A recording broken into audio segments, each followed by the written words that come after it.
Hello everyone, hope you're having a wonderful day. Today we have a Russia versus Japan event.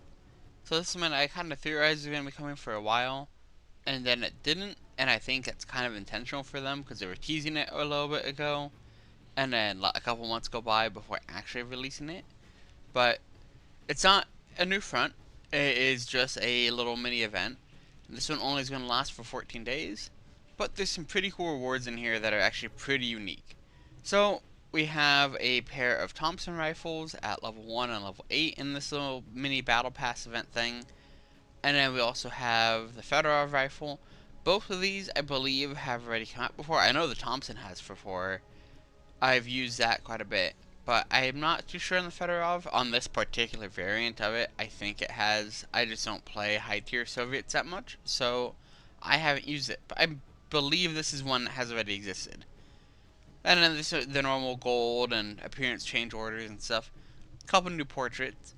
But the really key thing here is we have a new bike squad with the PTRS rifle slapped to it instead of a machine gun, which is pretty cool.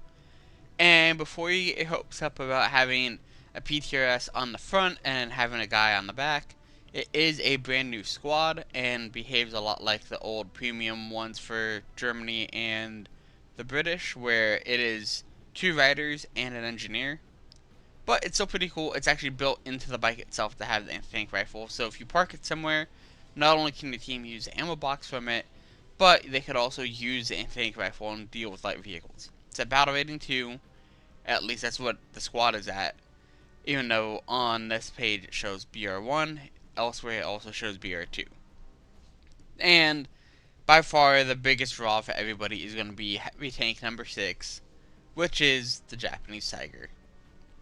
So it's just like a normal Tiger. It does have a little bit of tracks on the front of the hull to kind of just add on a little bit of armor, but it's mostly going to be going up against American stuff because that's all that there is right now for Japan.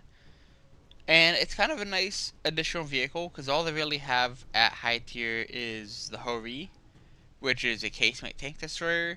So this kind of offers a little bit of flexibility. Instead of always taking a tank destroyer, you can take an actual tank of the turret and have something a little bit different. So that's really cool. I'm excited for that. I've used it a lot in War Thunder, and it's fantastic there. I think it's going to be really good here. And it's just kind of a fun event. The one thing that's different about this event is it's one day, and you have to get 12,000 points in one day while playing in the event itself. So instead of the normal 20,000 in 2 days, it's 12,000 in one day. They did add in a 25% booster to your score. If you would like to purchase that, it is 900 gold, which is the same price as a normal battle pass. You don't need to get it to complete this event, which is a different thing from the Halloween event they had where you had to buy that battle pass. Here you don't have to opt in to buying the battle pass. You just, if you want a booster to make you go by faster, you can buy that. You also will get a name decorator. It's like half of a rising sun, half of a Soviet star, kind of just slapped together for your decorator. It's kind of cool. So at least it's not just getting the boost on there. You actually get something else in addition to it. At the time of recording this, which is around 6:30 a.m. on July 22nd, the matchmaker was mostly filled with Soviets. So if you wanted to queue quickly, you could queue as Japan, and that was pretty much instant. But if you wanted to play as the Soviets, it was an extremely long queue time, and I think that's mostly just down to it's a default when you go into the event. You have to actually manually select to play as Japan instead. So keep that in mind if you're having trouble queuing for a match. You may just be queuing for Soviets and you need to switch to Japan, and you can get one basically instantly.